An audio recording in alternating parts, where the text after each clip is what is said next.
आप एक बार बोलेंगे राधे राधे।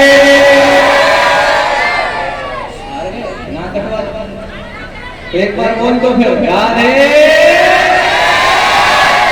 अरे वाह, अब तो राम वाले कह रहे होंगे कि ये नहीं समझ देंगे यार। जब भोलेनाथ भगवान के दर्शन को पहुंचे, बड़ी सुलभता से दर्शन किए, दर्शन करके कैलाश पर्वत तक पहुंचे। चारों भाइयों ने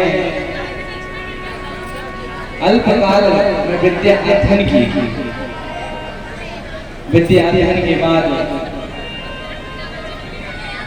भागवत में रामचरितमानस की कथा बहुत कम है, लेकिन कम शब्दों में मैं आपको पूरी रामायण का निष्कर्ष सुनाने जा रहा हूँ। आप लोग ध्यान से सुनना।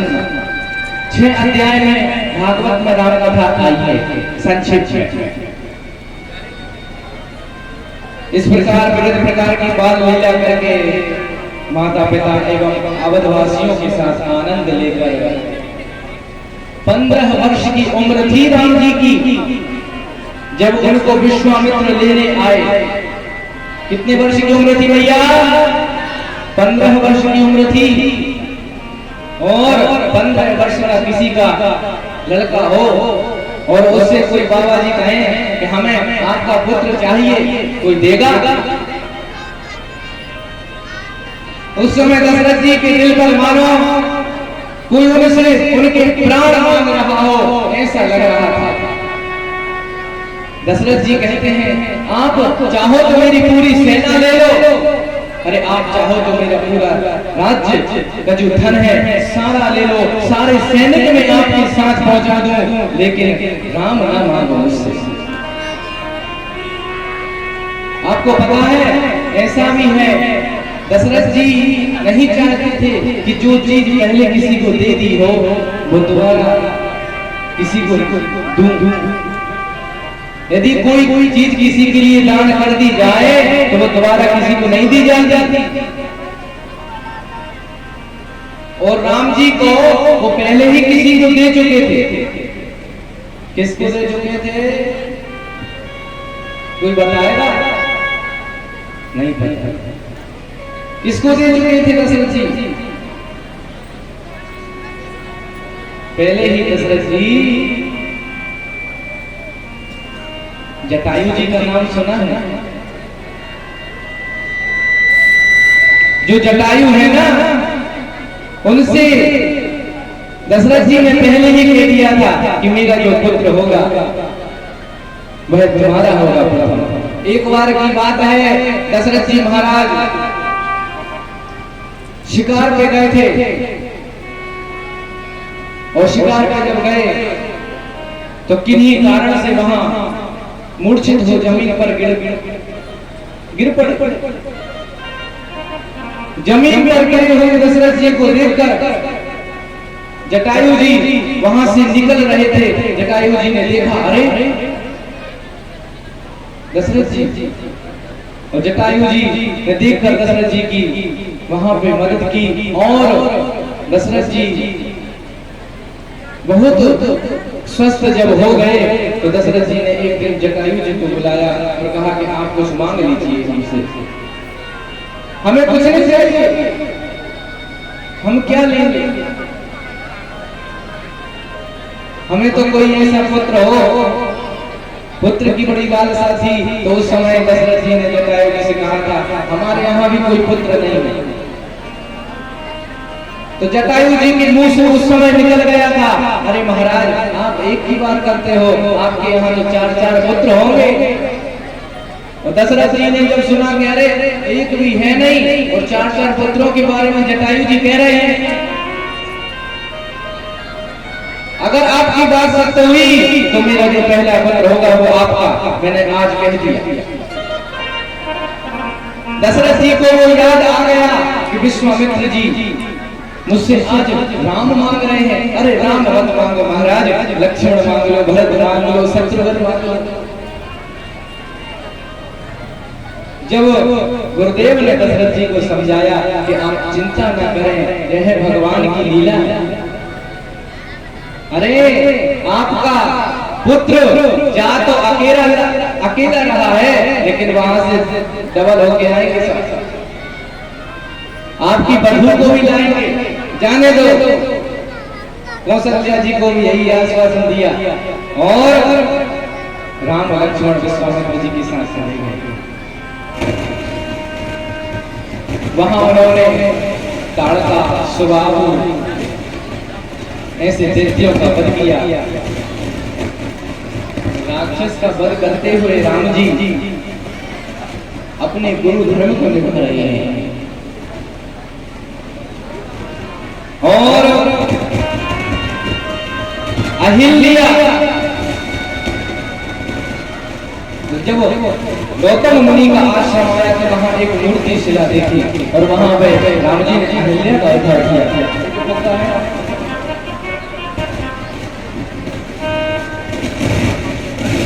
अहिल्या क्या होता है, भगवान ने अपना चरण रस से किया और वह जनकपुरी पहुंचे। जनकपुरी पहुंच करके वहां धनुष भंग करके चारों भाई वहां पहुंचे और राम का विवाह सीता से, भरत का विवाह मांडवी से, लक्ष्मण का विवाह उर्मिला से, शत्रुघ्न का विवाह सुकीर्ति से हुआ। और जितने अक्षर के वर होते हैं ना, उतने ही अक्षर की बधू। देखो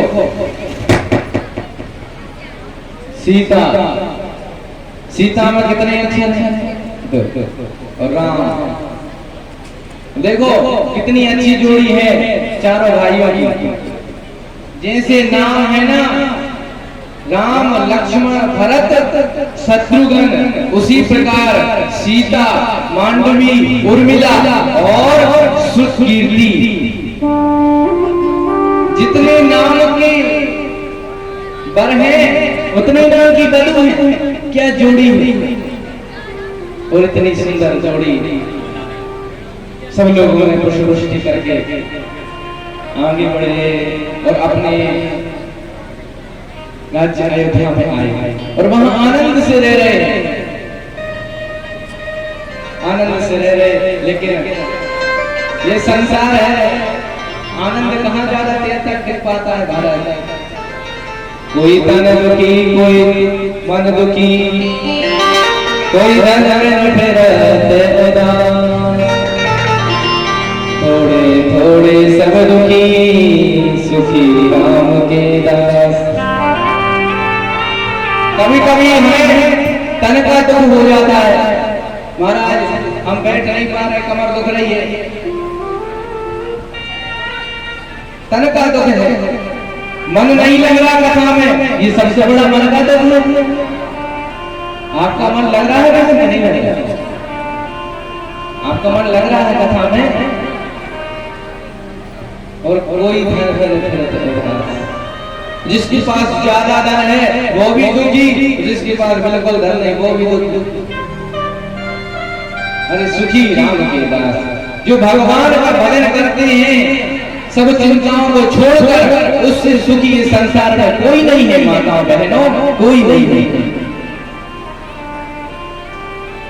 अब बहुत आनंद से राम अपने परिवार के साथ रह रहे थे, लेकिन एक दिन प्रजा ने कहा, महाराज अब हमारी इच्छा है कि अपने राजकुमार को राजगद्दी पे बैठा हुआ देख ले, आनंद आ जाए। दशरथ जी ने कहा ठीक है। दशरथ जी भी सोच रहे थे। उन्होंने एक दिन दर्पण देखा तो उन्होंने देखा श्रवण समीप भय श्रुत काना।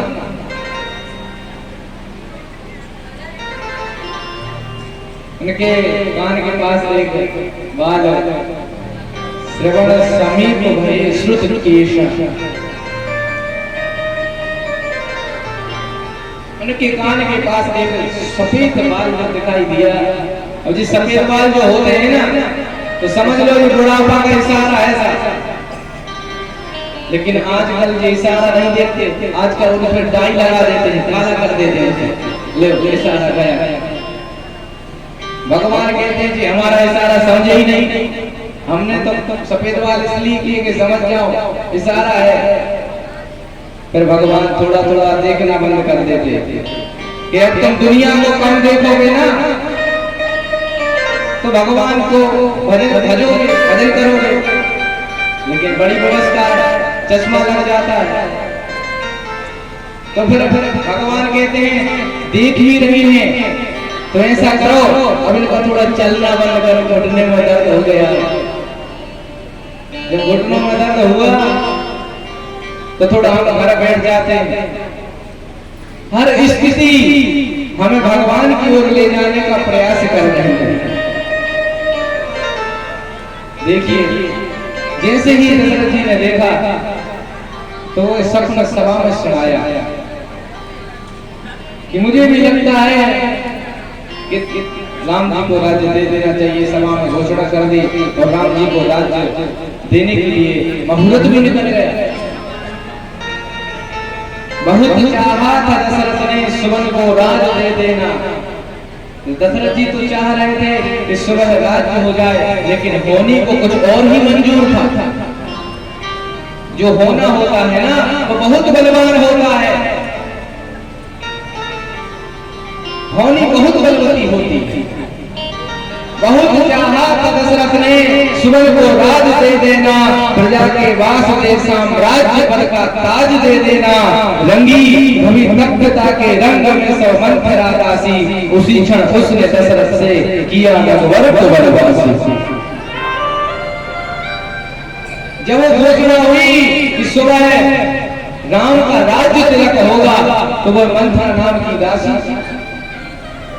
कैकेयी के पास पहुंची और कहती है देखो जो कैकेयी है ना, कैकेयी पहले के समय में तो एक थी, लेकिन आज महाराज हमें लगता है वह दुर्दशा अनेक जगह हो गई। कलयुग का जो प्रभाव है कहीं ना कहीं वो बढ़ता जा रहा है और इसके कारण हम ही हैं। संग हमारा बिगड़ गया है। तजमन हरि गुण घन को संग। कलयुग बैठा मार कुंडली, जाओ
कौशल्या जैसे माता इसलिए मिल जाएंगे क्योंकि कोई माँ बाप अपने बालक का बुरा नहीं चाहते, लेकिन जो बालक होते हैं ना वो बहुत पढ़ लिख जाते हैं तो वो भूल जाते हैं कि मेरे जननी है, ये मेरा संसार है। क्यों? क्योंकि उसे संस्कार नहीं मिले। दशरथ कौशल्या जैसे माता पिता भूल जाए,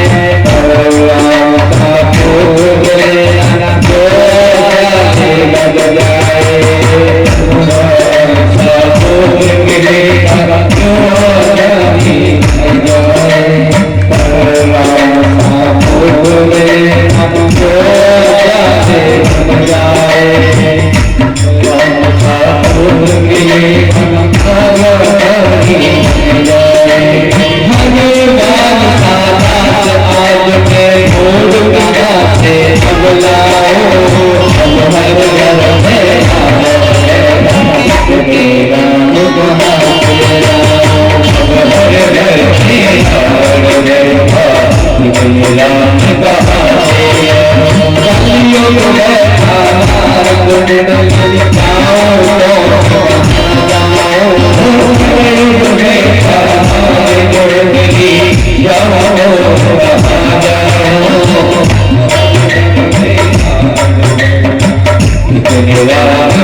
अंजनी दीक्षित जो बरौनी निवासी, उनकी तरफ से 101 रुपए